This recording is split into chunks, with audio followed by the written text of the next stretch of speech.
Humihirit ng 2 pisong taas pasahe ang mga tsuper sa Pateros dahil sa walang habas na oil price hike na ngayon ay umabot na sa 4 na sunod na linggo. Dahil dito napipilitan tuloy magbawas ng biyahe ang ilan sa kanila.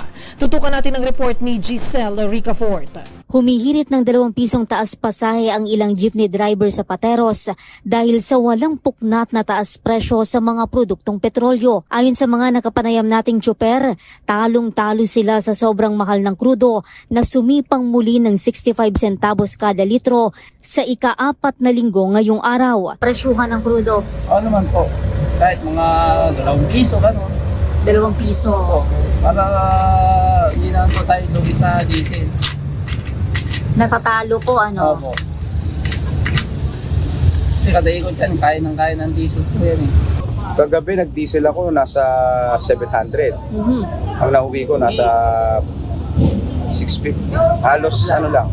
Lamang pa rin yung crudo. Mas lamang pa rin ang crudo. Opo. Paano pag mag-maintenance ka pa? O, yun.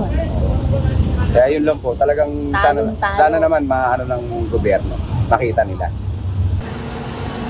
Hirap din sa amin kasi tumatas ang crudo, may nabigay. Magkano po ang naiuwi o nababawas sa kita po ninyo sa isang araw? Yung malaki naman kasi walang estudyante. Mas malaki po ba ang napupunta sa diesel?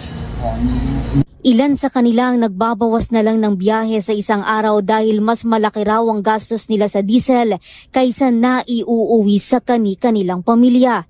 Kalaban pa raw nila ang malalang trapiko kaya pakiusap nila gawan sana ng paraan ng gobyerno upang hindi sila ang panay na lalatayan sa serye ng oil price hike. Ang taas, siyempre, yung traffic. Ginagawa namin, imbis na kikita ka kung makakaikot ka ng 5, magiging 3 na lang sa sobrang traffic. Binabawasan po ninyo? Hindi, pag traffic, minsan kami, inuwi na lang namin. Oo, kasi minsan wala ka rin masakay. Tapos, traffic pa, taas ka ng kurudo, uwi mo na lang.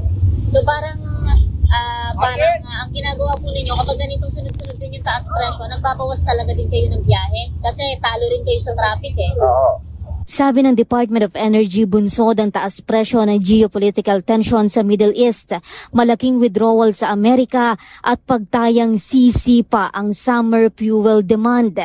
Para sa MBC TV Network News, Giselle Ricafort, Sama-sama Tayo Pilipino.